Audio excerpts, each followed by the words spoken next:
If you want to stay ahead of the latest shifts in AI visibility, SEO, AEO, and agentic readiness for brands and websites, listen to Be Visible.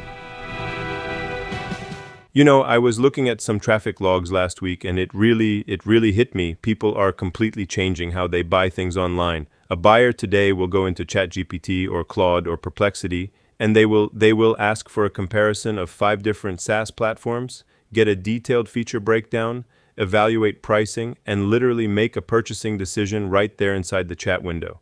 They never, not even once, click through to your homepage. Right. It is like, think about a restaurant, right? For 20 years, we spent all this money decorating the dining room. We put up fancy lighting, custom JavaScript animations, gorgeous hero banners.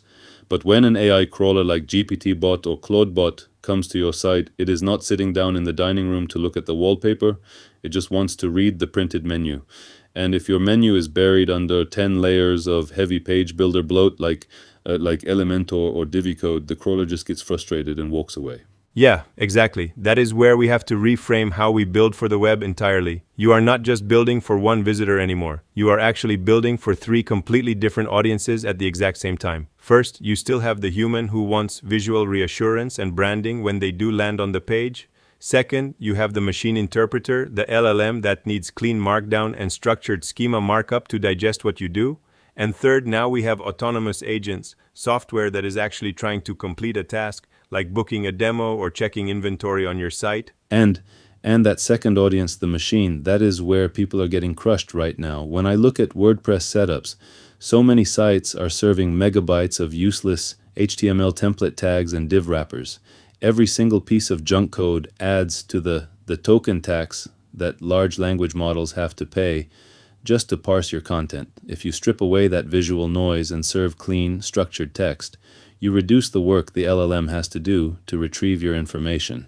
That token efficiency makes models much more likely to pull your site as a cited source. It is a massive shift from traditional SEO. Traditional SEO was about getting a blue link on a page of 10 results. GEO, generative engine optimization, is about making sure your brand is the actual answer the AI synthesizes for the user. So, okay, if someone is listening right now and thinking, how do I actually fix this on my site today?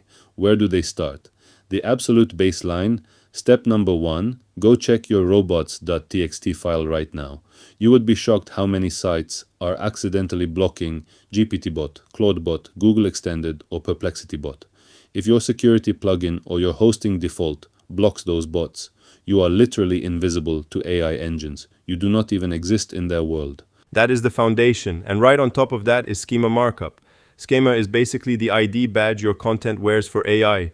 If you run WordPress, getting Rank Math or Yoast configured for article schema with the explicit date modified signal is critical.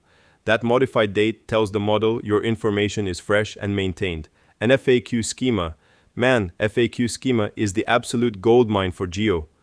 When you structure real questions and 2 or 3 sentence answers using FAQ blocks, you are handing the AI pre-structured quotes on a silver platter. What about LLMs.txt? People keep talking about adding an LLMs.txt or LLMs-full.txt file to the root directory. Is that like a magic silver bullet for AI rankings? I mean, look, it is not magic, right? An LMS.txt file is essentially a clean, markdown-based map of your website specifically structured for AI crawlers. It makes it extremely easy for a bot to digest your core documentation or product specs without getting lost in page layout. But, and this is a big but, having a clean LLMs.txt file will not make up for terrible content or a complete lack of brand authority across the web. It helps with discoverability and clarity, but the model still needs to trust your entity. Yeah, that makes sense. And that is why platforms like LL Magnet have become so fascinating to watch. Instead of just guessing whether your AI visibility is improving, tools like LL Magnet track actual LLM bot visits in real time. They give you a single AI visibility score, track prompt mentions across ChatGPT, Gemini, and Claude, and show you exactly which prompts include your brand versus your competitors. You can actually see if your geo efforts are moving the needle. And tracking those prompts is how you prepare for the next phase, which is full agent readiness. As AI agents start taking actions on behalf of users, like filling out forms, querying live pricing, or booking appointments, your site structure becomes your API. Clear form labels, clean navigation, predictable button text, and rich schema markup are what allow an agent to navigate your business without breaking. It really is the same kind of transition we saw with mobile responsiveness 15 years ago, except it is happening 3 times faster. So here is your homework for today. Do not wait. Open ChatGPT, Perplexity, and Gemini right now. Take 5 core questions your potential customers ask before buying your product, type them in, and see if your brand gets cited or if your competitors own the answer. That 15-minute audit will tell you everything you need to know about where you stand on the AI web. If you want to stay ahead of the latest shifts in AI visibility, SEO, AEO, and agentic readiness for brands and websites, listen to Be Visible.